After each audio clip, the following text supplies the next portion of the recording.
UKLO 1 year masters. No IELTS required up to 5 years visa. High visa success rate. Hello guys, welcome to hit TV. Present మన దగ్గర ఆశప్రియ గారు ఉన్నారు. ఒకసారి ఆశప్రియ గారితో మాట్లాడే ప్రయత్నం చేద్దాం. మేడం, మీకు ఎలా అనిపిస్తుంది కవిత గారికి బెయిల్ రావడం? ఒక దుర్మార్గమైన వ్యవస్థ మీద పోరాడి గెలిచి ధర్మం న్యాయం గెలిచింది, ఈరోజు బయటకు వచ్చిందనే ఒక సంబరంలో ఉన్నాం. ముఖ్యంగా మా అక్క మాకు బయటికి రావడం మాకు చాలా సంతోషంగా ఉంది. పోరాడి గెలిచింది అది. కవిత గారికి బెయిల్ ఏదైతే ముందస్తు రావాల్సింది, కాకపోతే ఇంకో లేట్ అయిందని చాలా మంది.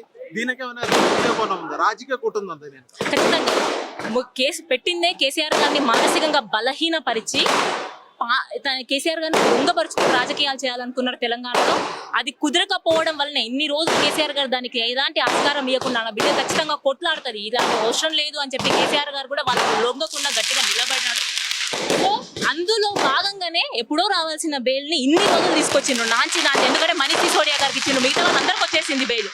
సో ఏంటంటే ఇంకా రావాల్సిందే బెయిల్, వాళ్ళ దగ్గర ఇంకో ఆధారం లేదు. ఎందుకంటే మీరు చూడండి, 5 నెలల కాలంలో, ముఖ్యంగా ఇది మనీ లాండరింగ్ కేసు, 5 నెలల కాలంలో వాళ్ళకు ఒక సాక్ష్యం దొరకలేదంటే ఆలోచించండి. 100 కోట్లు తారుమారాయి అన్నారు కదా, మరి 100 కోట్లు తారుమారంటే 5 నెలలు కవితను విచారించిన 493 మంది సాక్షులను విచారించిన కవితకు వ్యతిరేకంగా, లేకుంటే ఇంకా 50,000 పేజీల డాక్యుమెంట్ అంట, దాన్ని వీటిలో ఎలాంటి సాక్ష్యం కూడా అక్కడ నుంచి మనీ లాండరింగ్ జరిగినట్టు వాళ్ళకు పూర్తిగా పక్కాగా ఆధారాలు లేకపోయేసరికి ఇంకా బెయిల్ ఇయ్యక తప్పలేదు. ముఖ్యంగా ట్రయల్ కోర్టులో, హైకోర్టులో అక్కడ కూడా మాకు సరైన న్యాయం దొరకపోయేసరికి మేము అత్యున్నత న్యాయస్థానం, భారతదేశం యొక్క అత్యున్నత న్యాయస్థానం చేరుకున్నాం.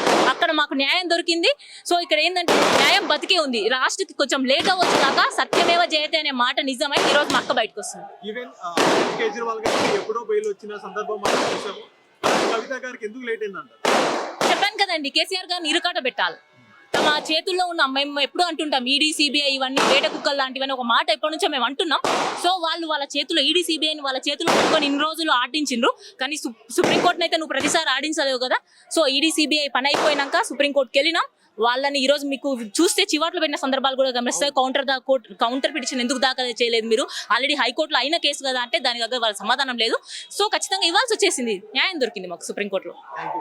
హిట్ టీవీ యాప్ ని డౌన్లోడ్ చేసుకోండి. ఇందులో short news, live news, entertainment movies అన్ని అవైలబుల్ గా ఉన్నాయి. Please download Hit TV app. Hit TV app. Hit TV app ని ఫ్రీగా డౌన్లోడ్ చేసుకోండి.